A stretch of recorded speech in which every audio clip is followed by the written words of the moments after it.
એમ બે સાધના 5. આત્મા પણ એવી વસ્તુ નથી જે એક સપ્તાહ કે એક માસમાં પ્રાપ્ત કરી શકાય. સાધનાના પ્રારંભમાં તમે પૂર્ણ આત્માર્પણ નહીં કરી શકો.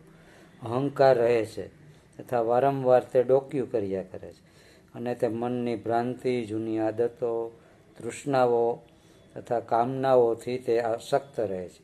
તે છુપાઈને યુદ્ધ કરે છે. તેની ગુપ્ત તૃપ્તિને માટે કોઈ વિષય જોઈએ. સંપૂર્ણ વ્યક્તિત્વનું આત્માર્પણ આવશ્યક છે. તે કારણથી ભગવાન કૃષ્ણ કહે છે, તમેવ શરણમ ગચ્છ સર્વભાવેન ભારત. હે ભરતવંશી અર્જુન, સર્વભાવથી તેના શરણમાં જાઓ. ચિત્ત, અહંકાર, મન, બુદ્ધિ તથા આત્માને ઈશ્વરના ચરણ કમળમાં સમર્પિત કરવા જોઈએ.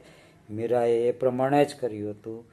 તે જ કારણથી ભગવાન શ્રી કૃષ્ણની કૃપા તેને પ્રાપ્ત થઈ તથા તે ભગવાનમાં સમાઈને એક થઈ ગઈ. અસ્તુ. સર્વનું મંગલ હો.